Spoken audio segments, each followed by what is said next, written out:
Hello guys, hope you all are very good. तो मैं बताना चाहती हूँ कि कभी कभी हमारे आंखों के सामने कुछ ऐसे इंसिडेंट हो जाते हैं जो एक ट्रॉमा का रूप ले लेते हैं। क्या होगा कि यही ट्रॉमा एक डीमन का रूप ले ले, तो ऐसा ही कुछ बताया गया है इस मूवी में। सो बिना टाइम वेस्ट किए चलिए स्टार्ट करते हैं ये मूवी की स्टार्टिंग में हमें एक लेडी दिखाई जाती है जो ड्रग के ओवरडोज की शिकार बन चुकी थी। उसकी कंडीशन बिल्कुल मरने वाली हो गई थी और उसकी इतनी बुरी कंडीशन उसकी बेटी देख रही होती है। नेक्स्ट सीन में हमें डॉक्टर रोज दिखाई जाती हैं जो कि एक थेरेपिस्ट होती हैं। अभी हाल ही में डॉक्टर के पास एक पेशेंट आती है जिसकी मेंटल कंडीशन खराब होती है और डॉक्टर रोज को बताया जाता है कि इस पेशेंट के सामने इसके प्रोफेसर ने खुद को ही हथौड़े से काफी चोट पहुंचाई थी, जिसके बाद उनकी मौत वहीं हो गई थी। ठीक उसी समय के बाद से ही इस पेशेंट को दौरे पड़ने लगे और इसकी मेंटल कंडीशन खराब होने लगी। रोज अब अपने पेशेंट को ये यकीन दिलाती है कि वो उसे ठीक करके ही रहेगी, इसीलिए उसको परेशान होने की बिल्कुल जरूरत नहीं है। इस पर वो पेशेंट काफी घबरा जाती है और वो कहती है कि उसकी मदद कोई नहीं कर सकता।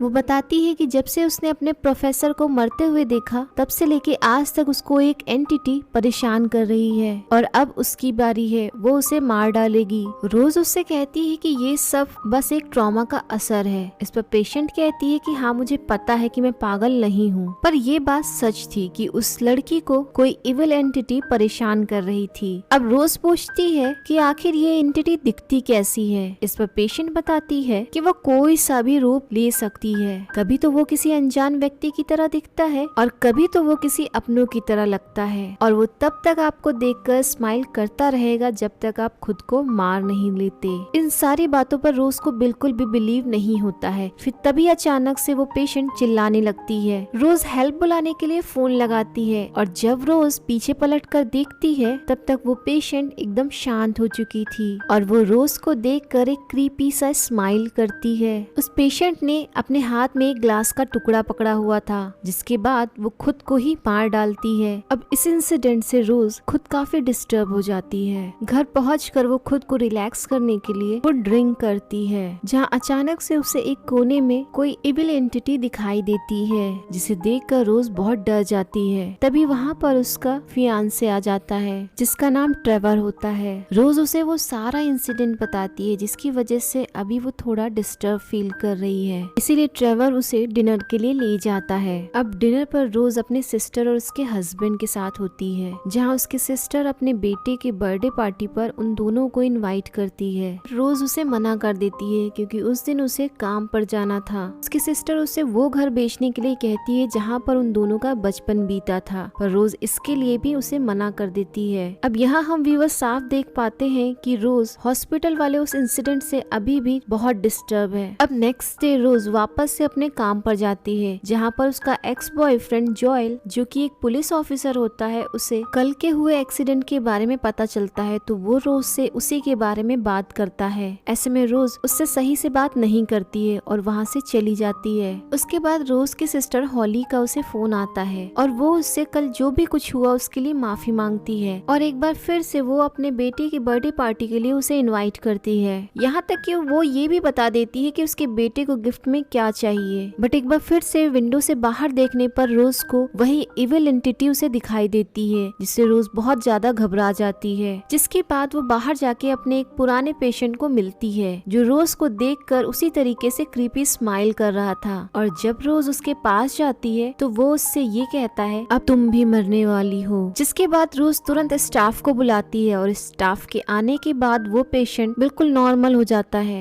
अब इतना सब कुछ होने के बाद रोज के बॉस रोज को बुलाते हैं और कहते हैं कि तुम्हें कुछ दिनों की लीव लेनी चाहिए जिससे तुम रेस्ट कर सको, क्योंकि रोज की कंडीशन उस दिन से और भी ज्यादा खराब होती जा रही थी। अब हम घर पर रोज को अपने नेफ्यू के लिए गिफ्ट पैक करते हुए देखते हैं, जहाँ अचानक से घर का सिक्योरिटी अलार्म ऑन हो जाता है। वो बाहर का गेट चेक करने जाती है तो उसे पता चलता है कि गेट तो पहले से ही लॉक्ड था, बट वो नोटिस करती है कि घर के पीछे वाला गेट पहले से ही खुला हुआ था। यहाँ पर रोज थोड़ा सा घबराने लगती है, जिसके तुरंत बाद उसे अलार्म कंपनी से फोन आता है, जहाँ पहले तो कोई औरत उसे बहुत ही नॉर्मली अलार्म के बारे में पूछती है। जब रोज रोज उससे कहती है कि घर के अंदर कोई नहीं आया है। वो औरत कहती है कि क्या आप इस बात पे श्योर हो, क्या सच में कोई आपके यहाँ नहीं आया है? अब जरा अपने पीछे देखिए। और जब रोज पीछे पलट कर देखती है तभी फिर से एक बार फोन बजने लगता है। यहाँ रोज नोटिस करती है कि पहले वाली कॉल तो उसकी एक इमेजिनेशन थी, बट इस बार एक्चुअली में अलार्म कंपनी से ही फोन आता है और बाहर पुलिस और ट्रेवर भी आ जाते हैं। ट्रेवर उससे पूछता है कि उसने अलार्म को अलर्ट कब किया था और क्यों किया था। रोज कहती है उसे कुछ भी याद नहीं, ये ऐसा कब हो गया। उसके बाद रोज अपनी कैट को खाना खिलाने के लिए घर में इधर उधर ढूंढती है, पर उसकी कैट उसे कहीं भी नहीं मिलती। अब रात को सोते वक्त रोज को एक नाइटमेयर आता है जिससे वो बहुत डर जाती है, इसीलिए वो उठकर अपने पेशेंट की उस एक्सीडेंट वाली टेप को सुनने लगती है। वो उस टेप को अच्छे से एनालाइज कर ही रही होती है कि तभी बीच में उसे एक विस्पर सुनाई देती है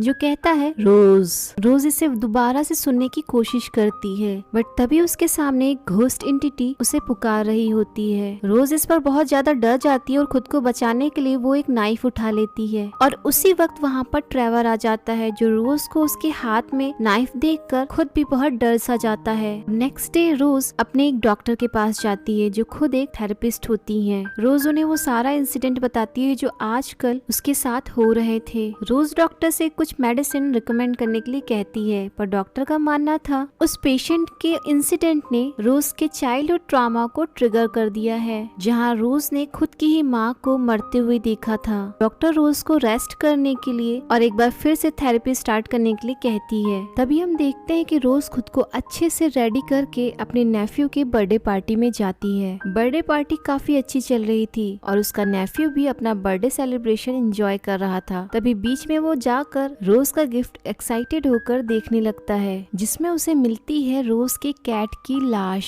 उसे देखकर सभी शॉक्ड रह जाते हैं और रोज की सिस्टर रोज पर चिल्लाने लगती है। रोज खुद भी काफी शॉक्ड में थी कि उसे समझ में नहीं आ रहा था कि ये सब कैसे हो रहा है। वहाँ पर मौजूद सभी लोग रोज को शक की नजर से देखने लगते हैं। रोज भी खुद को एक्सप्लेन करने की पूरी कोशिश करती है, पर कोई भी उस पर बिलीव नहीं करता है। ऐसे में रोज बहुत ज्यादा रोने लगती है और वो फिर खुद को ही चोट पहुंचाने लगती है। अब हम लोग देखते हैं कि रोज की कंडीशन और भी ज्यादा खराब होने लगी थी। तभी वहाँ पर ट्रेवर आता है और दोनों घर पहुँचते हैं, जहाँ रोज अपने साथ हुए वो स्माइलिंग फेस और वो सारा इंसिडेंट ट्रेवर को बताती है। वो बताती है कि उसके पीछे वही घोस्ट एंटिटी पड़ गई है जो उस पेशेंट के पीछे पड़ी थी। ऐसे में ट्रेवर रोज को पागल समझने लगता है और रोज से कहता है कि ये बीमारी तो तुम्हें बचपन से ही थी। यहाँ ट्रेवर का साफ मतलब था कि अब वो रोज का साथ नहीं दे सकता है। ये सब सुनकर रोज काफी अपसेट हो जाती है और ट्रेवर पर चिल्ला भी देती है। अब उस रात रोज अपने उस पेशेंट के बारे में रिसर्च करती है। तभी उसे पता चलता है कि वो उस दिन अपने कैंपस में ही थी जब अचानक से उसका प्रोफेसर हथौड़ा लेकर आया और उसके सामने स्माइल करने लगा। उसके बाद उसने अपने उसी स्टूडेंट के सामने खुद को हथौड़े से मार डाला। तभी अचानक से रोज को कुछ विस्पर्स सुनाई देते हैं और एक बार फिर से वो किसी एंटिटी को अपने रूम में इमेजिन करती है, बट रोज इस एंटिटी को इग्नोर करते सो जाती है। तो नेक्स्ट डे रोज उस प्रोफेसर के घर जाती है ताकि वो सारी जड़ के तह तक पहुंच सके। रोज प्रोफेसर की वाइफ से मिलती है और खुद को एक रिपोर्टर बताती है। वाइफ रोज से शेयर करती है कि उनकी हालत अचानक से ही खराब होने लगी थी। वो अपने आप से बातें करने लगे थे और कभी कभी तो वो देर रात चीखने और चिल्लाने भी लगते थे। वो कहते हैं कि वो किसी शैतान को स्माइल करते हुए देखते हैं और वो स्माइल अब उन्हें पागल बना रही है। उसके बाद वो रोज को प्रोफेसर की कुछ पेंटिंग्स दिखाती हैं जिसमें उन्होंने डिपिक्ट किया था कि ये एंटिटी कैसी दिखती है और वो पेंटिंग्स काफी डरावनी दिख रही थी। उस पेंटिंग में एक ऐसी पेंटिंग थी जो उनके भाई की तरह दिखती थी जिसकी डेथ 20 साल पहले हो गई थी।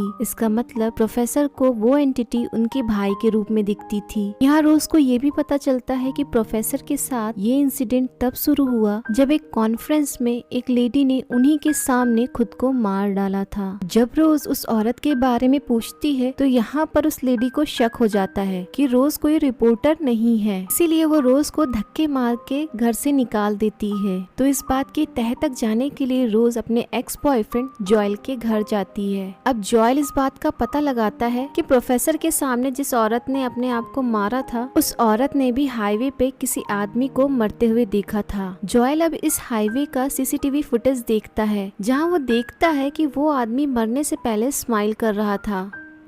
इन सारे फुटेजेस के प्रिंट आउट निकाल कर रोज अपने फियांसे ट्रेवर के घर जाती है, जहाँ ट्रेवर ने उसी लेडी डॉक्टर को बुलाया हुआ था। यहाँ डॉक्टर और ट्रेवर दोनों रोज को समझाने की कोशिश करते हैं, पर रोज उन्हें उल्टा सीधा सुनाकर वहाँ से निकल जाती है। उसके बाद रोज अपनी सिस्टर हॉली के पास जाती है और उसे प्रूफ दिखाने की कोशिश करती है, पर हॉली कुछ भी देखने से मना कर देती है। यहाँ हॉली इस बात को रिवील करती है कि उसने अपनी पागल माँ के साथ रोज को अकेले छोड़ दिया था, जो उसे नहीं करना चाहिए था, क्योंकि रोज को ये जो ट्रॉमा अटैक आ रहे हैं वो उसी की वजह से है। अब हॉली भी रोज को वहाँ से जाने के लिए कहती है, जहाँ हम व्यूअर्स देखते हैं कि रोज एकदम अकेली हो गई है और उसका फ्रस्ट्रेशन साफ नजर आ रहा है। रोज कार में ही बैठी रहती है, तभी उसे जोएल का फोन आता है और वो ये कहता है कि इस स्माइल रिलेटेड केस में टोटल 20 केसेस ऐसे हैं जो डायरेक्टली इसी से लिंक्ड हैं। उनमें से 19 केस एकदम सेम है, जहाँ हर बार किसी इंसान ने दूसरे इंसान को मरते हुए देखा है और उसके बाद वो खुद को ही मार डालता है। बट उनमें से एक केस ऐसा है जहाँ एक इंसान ने खुद के ही बॉस को मरते हुए देखा था, लेकिन उसने खुद को मारने के बजाय किसी और को मार डाला था और वो अभी भी जिंदा है और जेल में है। उसके बाद जोएल और रोज उस इंसान से मिलने जाते हैं जिसका नाम रॉबर्ट होता है, क्योंकि वही एक अकेला ऐसा इंसान होता है जो उस स्माइली एंटिटी का शिकार नहीं हुआ होता है। इसीलिए रोज उससे पूछती है कि आखिर उसने ऐसा क्या किया जिससे वो अभी तक जिंदा है। इस पर रॉबर्ट बताता है कि ये एंटिटी लोगों के ट्रॉमा को फीड करती है और उसे हर हाल में ट्रॉमा चाहिए, इसीलिए उसने खुद को मारने के बजाय अपने पड़ोसी को मार डाला, जिससे ये कर्ज पड़ोसी की वाइफ पर चला गया, क्योंकि वहाँ पर वही थी जिसने अपने पति को मरते हुए देखा और फिर इस तरह ये कर्ज आगे बढ़ता गया। इसीलिए रॉबर्ट कहता है कि अगर तुम्हें बचना है तो तुम्हें किसी और को मारना होगा। ये सुनकर रोज थोड़ा पैनिक करने लगती है, जिसके बाद वो तुरंत घर चली जाती है, क्योंकि इसके लिए वो किसी और को मारना नहीं चाहती थी। रोज के घर लेडी डॉक्टर आती है और वो रोज से पिछले दिनों के लिए माफी मांगना चाहती है, पर रोज का डॉक्टर से मिलने का बिल्कुल भी मन नहीं होता है, इसीलिए वो डॉक्टर को जाने के लिए कहती है। ऐसे में डॉक्टर कहती है कि मुझे पता है कि तुम ठीक नहीं हो और मैं चाहूँ तो अथॉरिटी को फोन कर सकती हूँ और कह सकती हूँ कि तुम अनफिट हो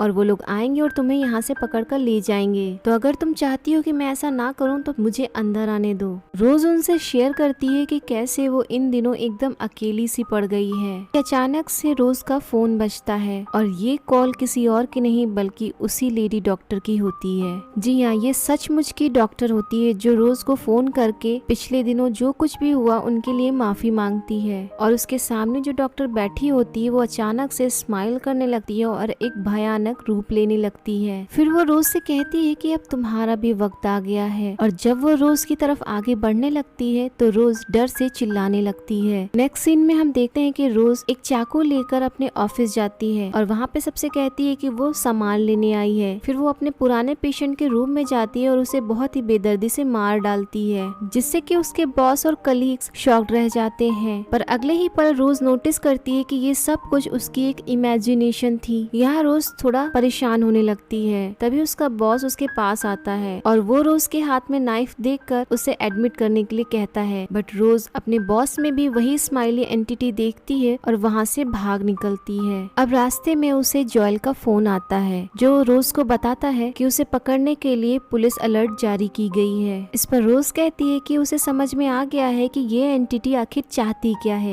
वो जोएल से कहती है कि ट्रॉमा को आगे बढ़ाने के लिए ये स्पिरिट चाहेगी कि कोई उसकी मौत को भी देख ले, पर वो ऐसा नहीं होने देगी। वो खुद को अकेला कर लेगी और सबसे दूर हो जाएगी। अब रोज उस जगह जाती है जहाँ पर उसका बचपन बीता था और वो उस घर के अंदर जाके घर के सारे खिड़की और दरवाजे बंद कर लेती है। अब फ्लैशबैक से हमें ये पता चलता है कि जब रोज की माँ ने ड्रग के ओवरडोज से खुद को मारने की कोशिश की थी, तब रोज के वहाँ आने पर उसकी माँ ने उससे मदद बुलाने के लिए कहा था। बट मीनवाइल रोज बहुत छोटी थी और सिर्फ 10 साल की थी, इसीलिए वो अपनी माँ को वहाँ पर मरता हुआ अकेला छोड़ के चली जाती है। अब रोज यहाँ पर एक लालटेन जलाकर उस एंटिटी के आने का इंतजार करती है। जब उसे अपनी माँ के कमरे से किसी के रोने की आवाज आती है। रोज जब अंदर आती है तो वहाँ पर अपनी माँ को देखती है। उसकी माँ रोज से कहती है कि उनके अंदर एक बुरी शक्ति है जो उसे एक अच्छी माँ बनने नहीं देती, बट वो रोज से बहुत ज्यादा प्यार करती है। फिर वो पूछती है कि आखिर तुमने मुझे क्यों नहीं बचाया। रोज कहती है कि मेरी माँ एक मॉन्स्टर है जिसने हमेशा मुझे मारा और पीटा है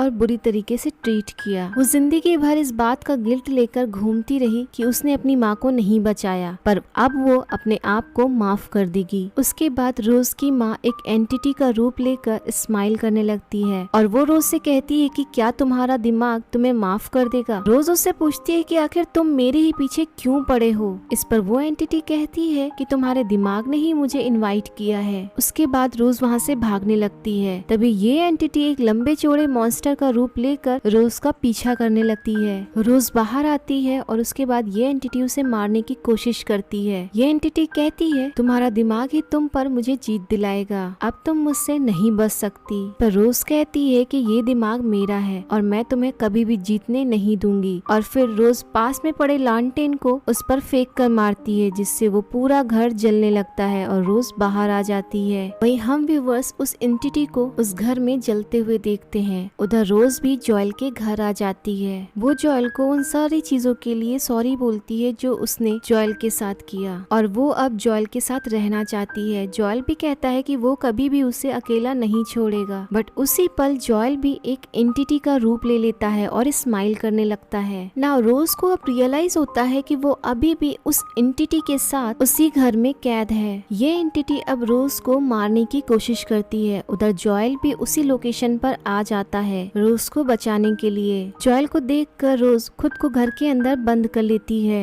उसके बाद ये एंटिटी काफी भयानक मॉन्स्टर का रूप ले लेती है और एक बड़ी सी स्माइल करती है, जिसके तुरंत बाद वो रोज के अंदर घुस जाती है। और आखिरी सीन में हम जॉयल को घर के अंदर आते हुए देखते हैं, जहाँ जॉयल रोज को एक क्रीपी सी स्माइल करते हुए देखता है, जिसके बाद वो खुद को जलाकर मार डालती है। और ये सीन जॉयल देख लेता है। इट मीन्स कि अब जॉयल ही इस कर्स को आगे बढ़ाएगा। और फ्रेंड्स, ये मूवी यहीं पर एंड हो जाती है।